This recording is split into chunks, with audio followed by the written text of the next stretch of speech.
traen a esa mujer y le dicen, la encontramos en el acto, la traemos aquí, ¿qué hacemos con ella? Dime. Pero Jesús vio que lo justo en ese momento era apedrearla, porque estaba en la ley. Pero era lo justo, lo correcto en ese momento. Jesús se apiadó de ella y empezó a escudriñar los corazones de aquellos hombres que estaban parados y le dijo, ok, ¿ustedes quieren justicia? Pues vamos a hacer lo correcto. Correctamente, dígame quién está libre de pecado y lance la primera piedra.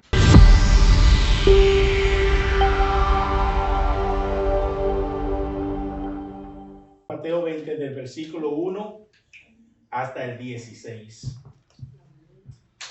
Mateo 20, versículo del 1 al 16. Y la palabra se lee en el nombre de los tres grandes, Padre, Hijo y Espíritu Santo. Aleluya. Y Jesús está hablando en esta parábola y dice, porque el reino de los cielos es semejante a un hombre, padre de familia, que salió por la mañana a contratar obreros para su viña. Y habiendo convenido con los obreros en un denario al día, los envió a su viña. Saliendo cerca de la hora tercera del día, vio a otros que estaban en la plaza desocupados. Y les dijo, id también vosotros a mi viña, y os daré lo que sea justo. Y ellos fueron. Salió otra vez cerca de las horas sexta y novena, e hizo lo mismo. Y saliendo cerca de la hora undécima, halló a otros que estaban desocupados y les dijo, ¿por qué estáis aquí todo el día desocupados? Ellos le respondieron, porque nadie nos ha contratado. Él les dijo, id también vosotros a la viña y recibiréis lo que sea justo. Cuando llegó la noche, el señor de la viña dijo a su mayordomo, llama a los obreros y págales el jornal, comenzando desde los postreros hasta los primeros. Y al venir los que habían ido, cerca de la hora undécima, recibieron cada uno un denario. Al venir también los primeros, pensaron que habían de recibir más, pero ellos recibieron cada uno un denario. Y al recibirlo, murmuraban contra el padre. Murmuraban contra el padre de familia. Y diciendo esto, estos postreros han trabajado una sola hora y los ha hecho iguales a nosotros, que hemos soportado la carga y el calor del día. Ay, Dios mío. Él respondiendo dijo a uno de ellos, amigo, no te hago agravio. ¿No conviniste conmigo un denario? Toma lo que es tuyo y vete. Pero quiero dar a este postrero como quiero con lo mío, es decir, con lo mío. ¿O tienes tú envidia porque yo soy bueno? Así los primeros serán postreros y los postreros primeros. Porque muchos son llamados, mas pocos los escogidos. Ay, Dios mío. Y vamos a hablar hoy sobre si Dios es siempre justo. Amantísimo Dios Padre Celestial, te damos gracias en este día, en este momento, en esta hora, Señor. Te damos gracias, Señor, por todo lo que estamos aquí, mi Dios. Te damos gracias, Señor, también por aquellos que no han llegado. Mi Dios, tú conoces, sabes la entrada como la salida, Señor, de todos nosotros. Y, Señor amado, te damos gracias porque hoy te plació, mi Dios amado, usarme, mi Dios. Señor, ayúdame a que así como yo fui, Señor amado, ministrado, Señor, con esta palabra, pueda el pueblo también ser ministrado a través de tu palabra, Señor. Ablanda, Señor, esos corazones, Señor. Pon, Señor amado, esa palabra que cada uno necesitamos. Es una palabra que necesitamos de ti, Señor. Que cuando esa palabra llegue a nuestro corazón, a nuestro ser, nosotros podamos agarrarla, podamos incorporarla a nuestra vida y vivir a través de ella. Gracias, mi Dios amado. Te doy gracias, Señor, una vez más en el nombre de Jesús. Amén. Y viendo esa serie ayer, yo me puedo ver que una de las cosas que yo encuentro que una persona tiene mucha responsabilidad y que es un poquito incómodo a la misma vez cuando servimos de jurado. Es decir, cuando uno es ciudadano, a uno lo llaman para que uno sirva de jurado. Y digo que es un poco difícil porque cuando estamos sentados, déjeme decirle, en el jurado y estamos siendo de jurado, tenemos una responsabilidad muy grande. Y si nosotros nos tocara estar sentados a donde está el acusado, vamos siempre a querer una intervención divina y no una intervención del hombre que no es siempre justo. Y cada vez que un jurado dicta un veredicto, esto viene siendo algo o es algo que va a transformar la vida de esa persona a quien se le va a dictar ese veredicto. Y puede ser algo que transforme a esa persona por el resto de sus vidas. Así que no es algo que te va a transformar tal vez un momento, dependiendo del caso, puede transformarte a ti por el resto de tu vida. Y simplemente y llanamente porque un jurado decidió juzgarte. Por eso tú puedes cambiar el resto de tu vida. En todos los casos que hay y se está pasando juicio, ambos, tanto el defensor como el acusador, que reclaman justicia. El acusado y el acusador están reclamando justicia.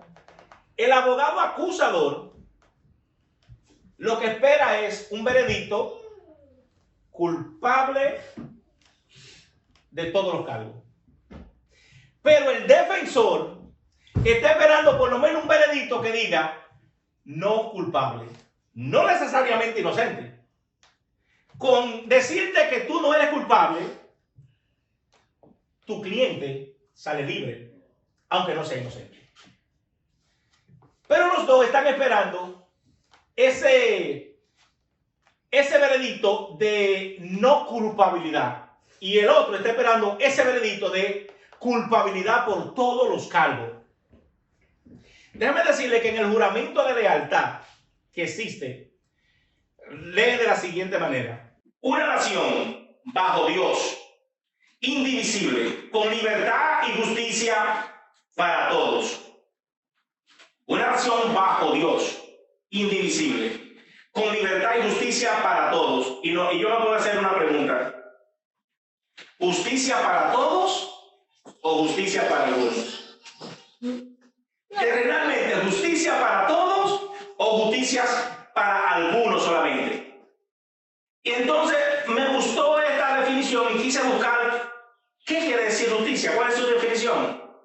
Y la justicia es el principio moral que inclina a obrar y juzgar respetando la verdad y dando a cada uno lo que le corresponde. Es decir, que la justicia es simple y llanamente que una persona reciba lo que merece. Simple y llanamente. Justicia es cuando una persona recibe lo que merece. Desde que nosotros, por lo menos yo, en los tiempos 70 y 80 se veía esto mucho, tenemos uso de razón. Hay grupos, entidades que siempre están haciendo protesta. Muchos gritan: queremos justicia, queremos justicia. Hay otro grupo que dice: no justicia, no paz. No creo que ustedes lo han oído, ese eslogan. Fue bastante popular en los años 80, 70, incluso en los 90. Muchos gritaban: no justicia, no paz. No justicia, no paz. Y yo me digo entonces, si nos ponemos a analizar estos gritos de justicia o no justicia, no paz, ¿están ellos buscando justicia o están buscando la conveniencia que ellos quieren? Es un análisis que tenemos que hacer. ¿Están ellos buscando justicia o justicia por lo que ellos quieren? Porque a veces la justicia que nosotros buscamos, lo que nosotros entendemos que es justicia, y es lo que nosotros entendemos que nos conviene a nosotros. No necesariamente la justicia per se, sino que justicia es lo que a mí me convenga, como yo pueda salir bien y como yo pueda ser beneficiado. Y el mundo está lleno de muchas personas que piden justicia por beneficios propios. Aleluya. Y la justicia también, para muchos de nosotros, está basada en la situación que nos encontremos en determinado momento. Es decir, la situación que nosotros nos encontremos en determinado momento es la justicia en la cual nosotros nos vamos a basar. Déjame decirte que si uno de nosotros hoy en día está sentado en el banquillo del acusado, va a pedir que Dios haga justicia divina y no ser juzgado por un jurado. Nosotros, si ahora mismo estamos sentados en un banquillo de acusado por algo que se nos está acusando, le digo que vamos a pedir misericordia de Dios porque no queremos ser juzgados por el hombre. Y cuando nos encontramos siendo acusados, nos acordamos de esos vocificadores que no justicia, no paz. Y uno dice, Señor, ten misericordia de mí. Ten misericordia. Y aquí es que nos encontramos. Quise traer esta analogía porque esta parábola de la viña es un caso bien clásico que nos trae donde la acción de este dueño de esta viña, que viene siendo el Señor, es cuestionado por aquellos trabajadores que están trabajando la viña. Y lo que él hace, estos trabajadores que entraron primero lo ven como una injusticia. Es decir, que ellos se sienten que con ellos se está haciendo injusto. Y para entender lo que está pasando aquí en Mateo 20, tenemos que ir y ver qué pasó en el capítulo 19. Porque el capítulo 20 es una continuación de lo que pasó en el versículo 19. Digo, en el capítulo 19. En el capítulo 19 podemos leer, mi hermano, que Jesús está haciendo su entrada a Judea.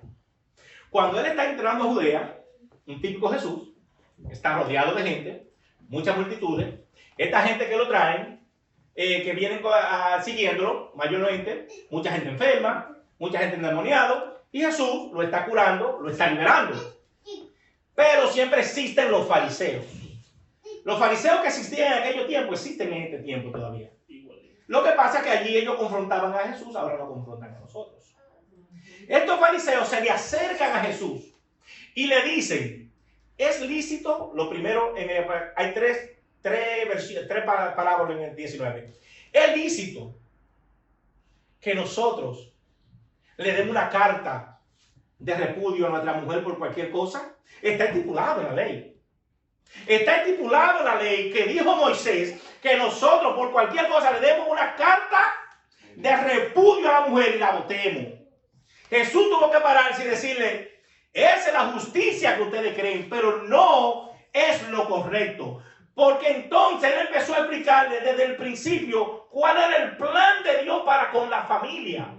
Y como veníamos hablando el día de hoy, por su corazón ser tan endurecido, Moisés tuvo que darle a ustedes esa ley de parte de él, porque ustedes no querían entender el mandamiento de Dios. Pero desde el principio no fue así. Dios no tenía ese plan para la familia como ustedes lo tienen ahora. Lo segundo que vemos en el capítulo 19 es que vienen unas personas y le traen todos los niños que encuentran para que Jesús ore por ellos. Los discípulos, siendo humanos, no entendiendo la dispersación que Jesús está moviendo, empiezan a apartar los niños. Y le dicen, Señor, empiezan a apartarlo y Jesús tiene que decirle, espérate. Cójanlo suave, yo estoy cansado, esto y lo otro, pero me trajeron un niño para que yo ore por ellos. Ustedes no saben qué yo estoy haciendo en este momento, pero déjeme decirle esto. De esto se trata el reino de los cielos. De los niños. De esto se trata el reino de los cielos. Es decir, desde el capítulo 19, Jesús viene hablando para que estos discípulos puedan entender en parábola. Y lo último que encontramos aquí en el capítulo 19 es cuando este hombre, ay Dios mío, me encanta, este jovencito rico se le acerca al Señor y le dice: Señor bueno, ¿qué bien haré para tener la vida eterna? Jesús se la pone suave, mi hermano. Jesús le dijo: solamente guarda los mandamientos y tiene la vida eterna. Estudiado, sabe lo que hay en la palabra, y dice: pero tú sabes que yo llevo todos los mandamientos. ¿Cuál de ellos es que tengo que llevar? Jesús le dijo: ay, cayó en la trampa el hombre. Se metió el pie él mismo, hijo. Pues ahora que me la quisiste poner difícil, déjame meterte el pie para que te caiga. Ve y vende todo lo que tú tienes, que te encanta. Pero oye, no vende todo lo que tú tienes. Regálaselo a los pobres y sígueme. Él, sabiendo lo que está escrito en la Torá, dice: espérate, así no fue que hablamos, tú no te querías poner una parte. ¿Por qué tengo yo que vender todo lo que yo tengo para que me sigan? No, dice. Y cuando este hombre hace eso, Jesús le dice lo siguiente, y aquí es que vamos a entrar al meollo del asunto. Jesús le dice lo siguiente: difícil será que un rico entre al reino de los cielos. Más fácil entra un camello por el ojo de una aguja.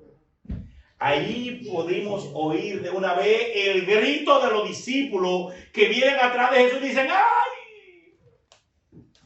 Pero si este, que tiene riqueza, que conoce la palabra, no se salva, ¿quién se va a salvar? Nosotros que dejamos familia, nosotros que dejamos trabajo, nosotros que dejamos la casa para seguirte, ¿cómo nos vamos a salvar? Y óigame bien, todo lo que ellos se están quejando es justo. Es justo, le digo por qué.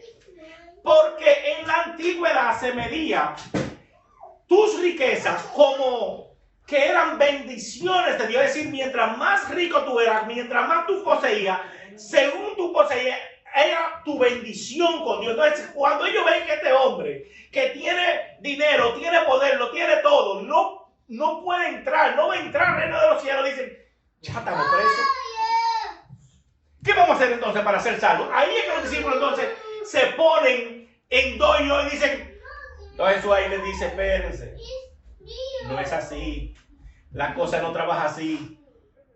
Porque ellos tienen que entender, y tenemos que entender ahora, que Jesús en ese momento no está hablando de imposibilidad. Porque eso es lo que pasa cuando se predicaba, o todavía mucho predica un evangelio, no de dificultad, sino de imposibilidad. Es decir, que no puede entrar una persona a los reinos de los cielos porque sea rico. ¿Quién dijo eso? Pero antes eso era lo que se predicaba. Eso era lo que se conocía. Jesús lo que le dice es que va a ser difícil, no imposible. Acordémonos que antes lo puso tan imposible, tan difícil, para que entiendan, que dice por el hoyo de una aguja, que es que antes todas las ciudades tenían que protegerse, y para protegerse creaban murallas o paredes, como le decimos, alrededor de la ciudad. Pero los portones solamente abrían cuando salía el sol, y cuando el sol estaba cayendo, ese portón estaba cerrado y no volvía a abrirse por nada. Entonces los mercaderos salían a vender durante el día, entraban y salían, y desde que caía el sol cerraban el portón. Había una puerta pequeña entonces al lado, que a eso le llamaba el hoyo de una aguja. Cuando un mercadero venía tarde, tenía que apiarse del camello, y el camello tenía que abajarse, y era dificilísimo. Mientras más grande era, más difícil para el camello entrar. Entonces, eso es lo que Jesús está diciendo. No es que es imposible, es difícil entrar al reino de los cielos cuando tú lo que tienes es el anhelo terrenal, no tienes el anhelo celestial. Aleluya.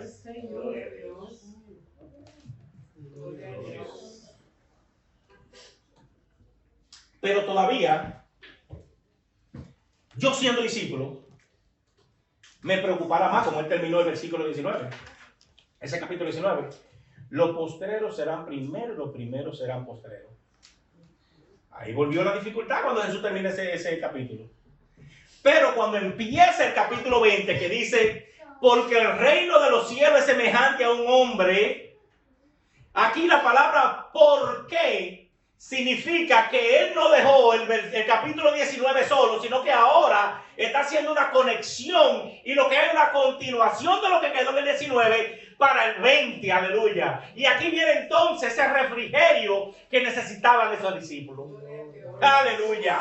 Porque el reino de los cielos entonces no se quedó en que los primeros serán postreros y los postreros serán primeros, aunque será así, pero ahora viene y te da ese refrigerio que ellos necesitaban para aliviar su alma.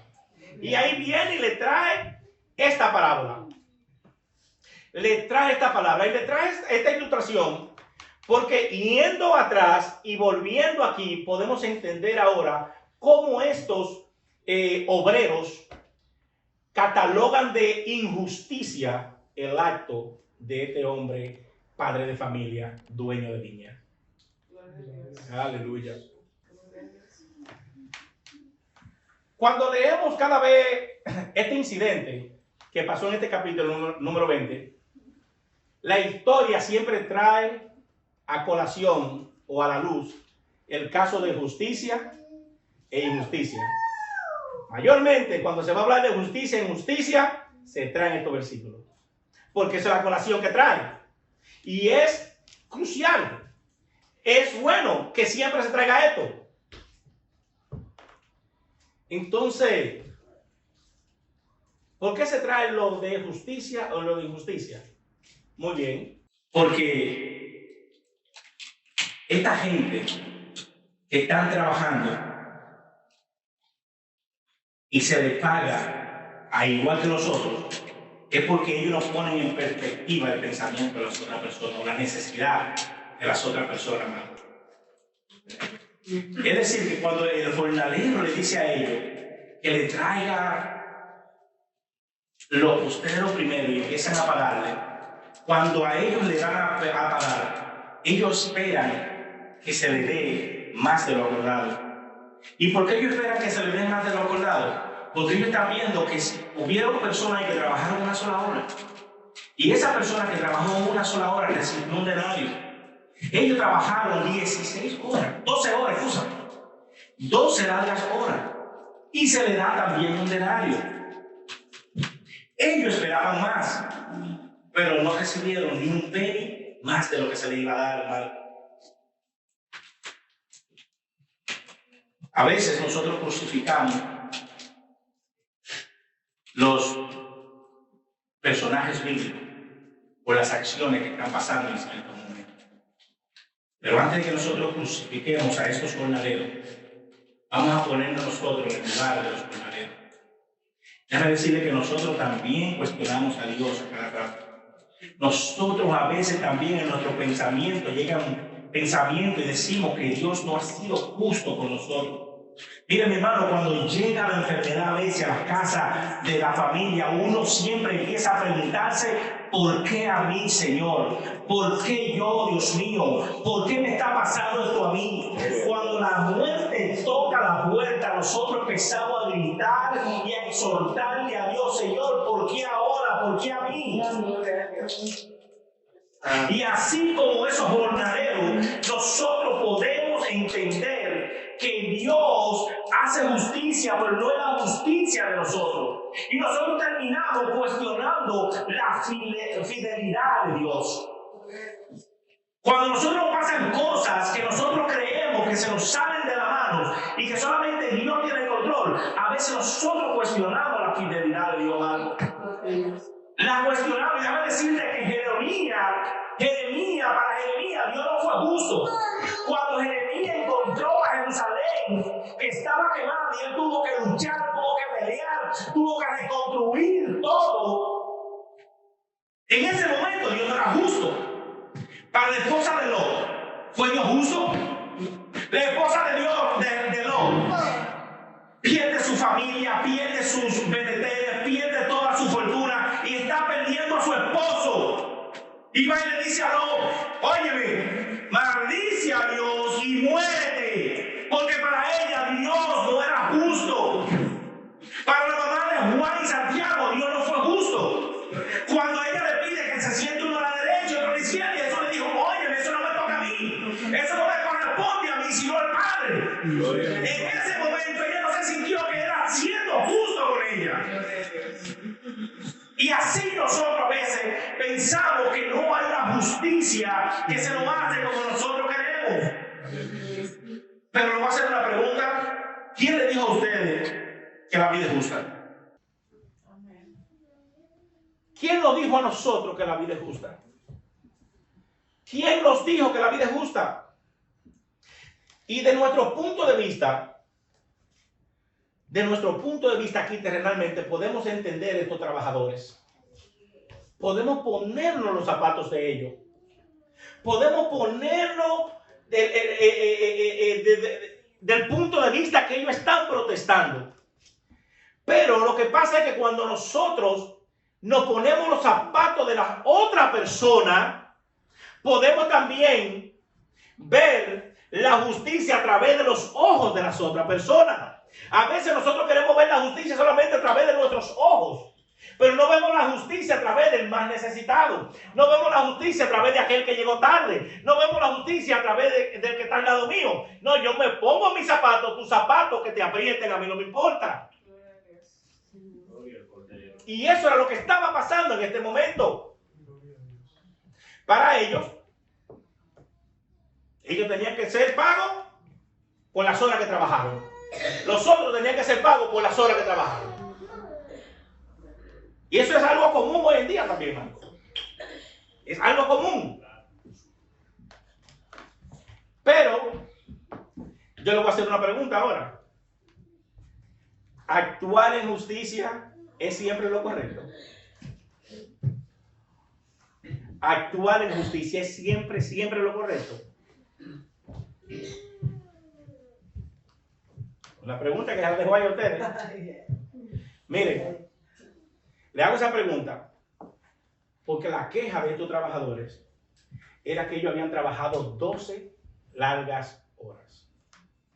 Al ellos trabajar 12 largas horas, ellos esperan una recompensa más que el que trabajó 8, 5, 6 o 1 hora. La diferencia es que ellos están pensando en el tiempo y ellos creen que el dueño de la viña no está pensando en el tiempo. El dueño de la viña también está preocupado y consciente del tiempo. Lo único diferente es que el tiempo que los trabajadores están pensando no es el mismo tiempo que el dueño de la viña está trabajando o está pensando. Cuando nosotros nos le quejamos a Dios, nosotros nos le quejamos en nuestro tiempo, que viene siendo el crono. El crono viene de la palabra cronología. El tiempo de nosotros es medible. El tiempo de nosotros es incluso visible. ¿Por qué digo visible? Porque nosotros estamos conscientes que un día tiene 24 horas. Un año, 52 semanas. El tiempo es visible porque sabemos el tiempo que llegamos a la tierra y el tiempo que se fue el otro de la tierra. Es visible. Nosotros vemos solamente lo que podemos tener enfrente. Ahora, el dueño de la viña, que en este caso es Dios, trabaja en el Kairos. El Kairos es el tiempo de Dios. No se puede explicar, no se puede definir y no se puede medir. Dios trabaja en el tiempo. Al contrario de nosotros que vemos lo que está al frente, Dios ve tu pasado, tu presente y tu futuro. Dios no está trabajando en nuestro tiempo. Para nosotros llamar a Dios injusto, tenemos que irnos al tiempo de Dios, lo que va a ser imposible. Entonces, por eso a veces nosotros vemos muchas injusticias. Muchas injusticias. Entonces, aquí vuelvo y le digo,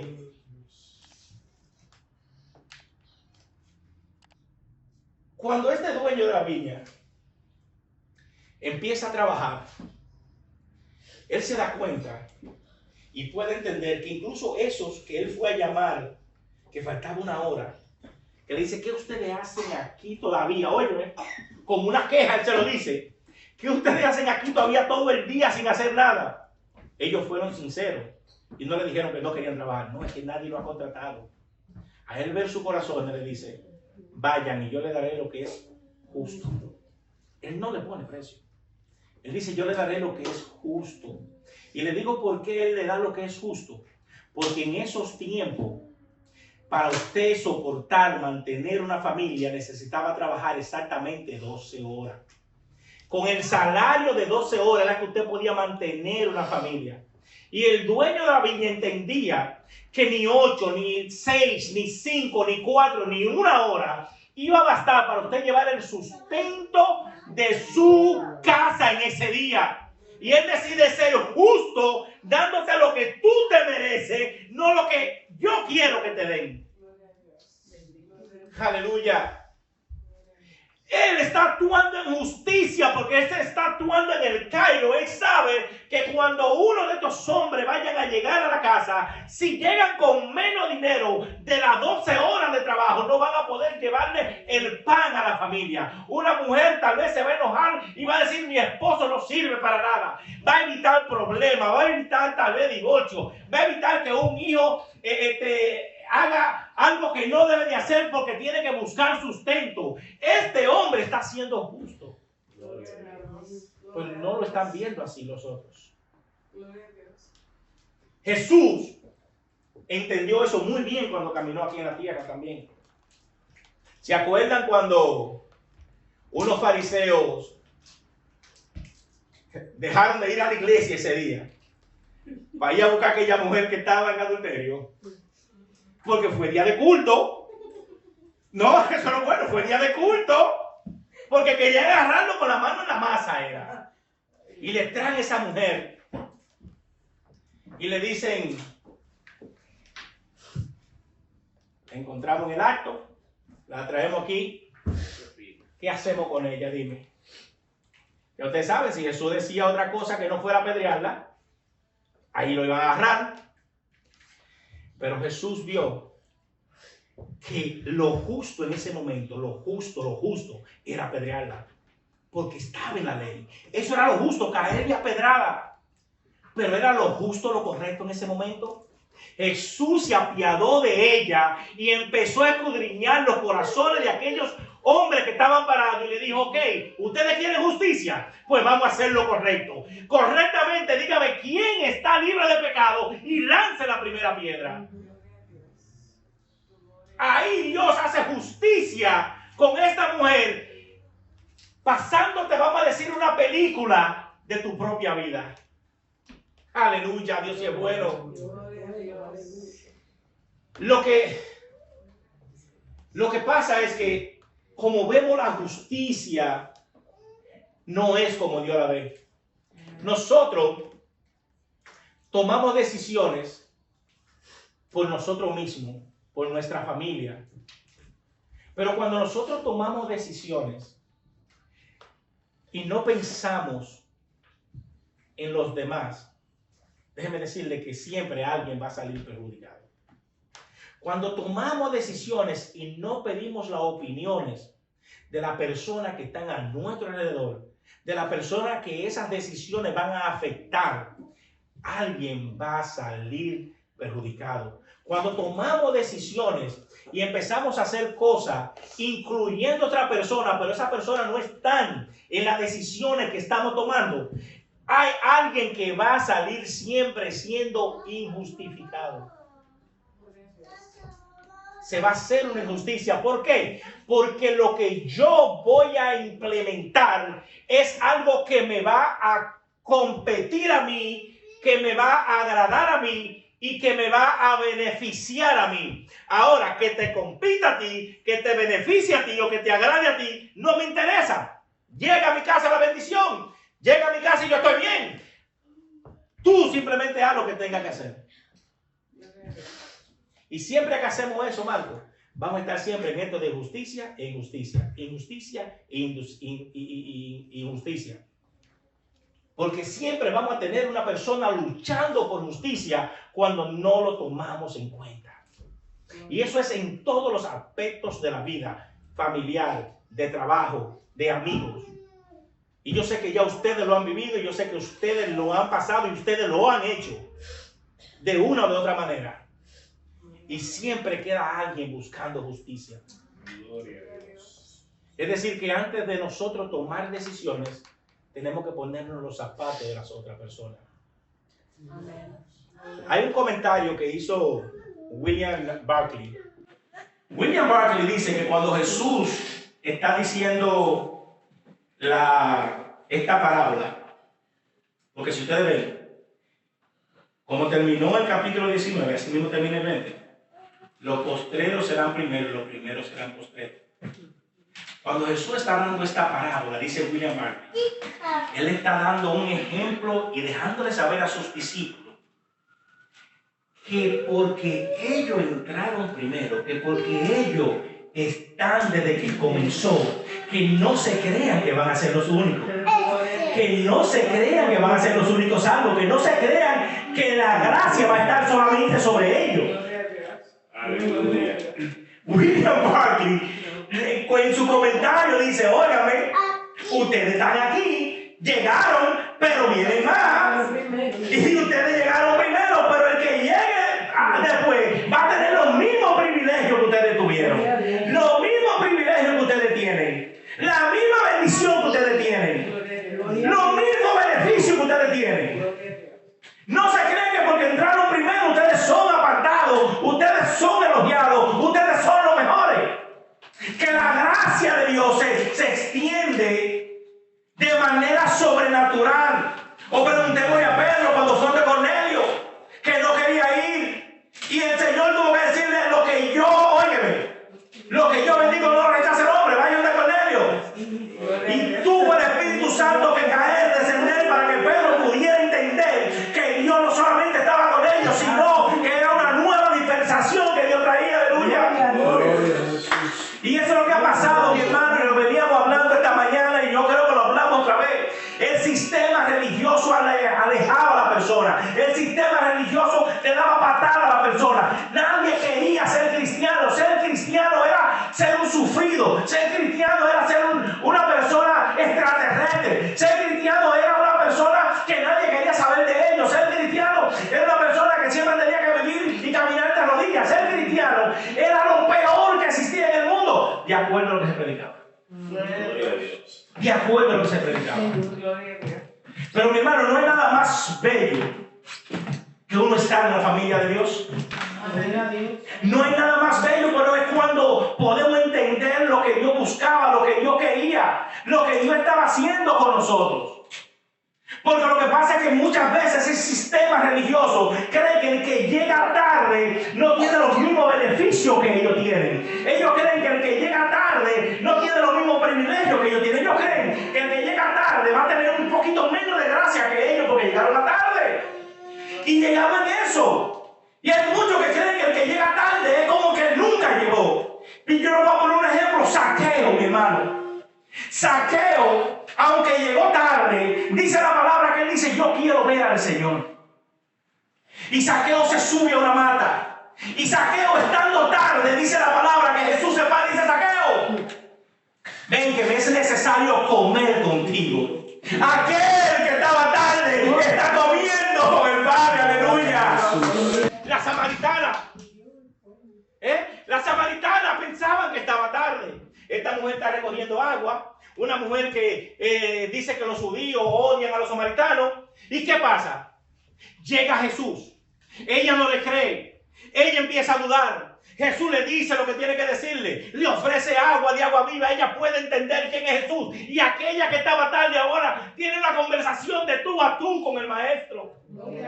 Oh, santo Dios. Otra que... Esta sí llegó tarde. La mujer del flujo de sangre. Esa mujer perdió todo lo que tenía. Ya no le quedaba nada. Gastó todo en médico. Gastó todo en la ciencia. Me imagino el lío que tenía porque hasta prestado tuvo que buscar. Ya no tenía arreglo. Y te digo porque estaba tarde. Porque cuando llegan a donde está Jesús, hay una multitud que no la deja entrar. Es decir, no solamente está tarde, ahora hay una multitud que no la deja entrar. Pero ella dice, sí, por 6 puedo tocar por lo menos el manto. Y óyeme lo que hace una persona que llega tarde. Ella toca a Jesús y causa causó un stop total en esa marcha celestial que había. Porque Jesús, después de ser tocado, tiene que pararse y preguntar quién me ha tocado. Y ella dice, yo que llegué tarde, te toqué, pero creí, aleluya. Y nosotros que pensamos que llegamos tarde, no estamos tarde, estamos con el Maestro, aleluya. Oh, santo, Dios es bueno. Oh, Dios es bueno. Dios le place, mi hermano, salvar a aquel que en realidad quiere ser salvo.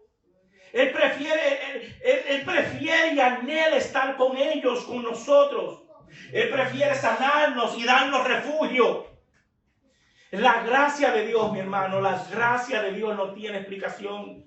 Y aquí en esta parábola podemos ver injusticia y justicia. Podemos hablar de injusticia y justicia. Podemos ver a Dios injusto. Pero no es que Dios es injusto. Lo que pasa es que Dios hace lo correcto. Y lo correcto es mayor, mejor que la justicia. Eso es lo que pasa. Si seguimos viendo la justicia a través de nuestros ojos, vamos a ver siempre las cosas incorrectas, porque nosotros lo que vemos es lo que nos conviene personalmente. Fuimos diseñados así. No fuimos diseñados así. Nos dañamos de esa manera. Escúchenme. Fuimos diseñados perfectos para caminar, conversar, comer con Dios. Pero decidimos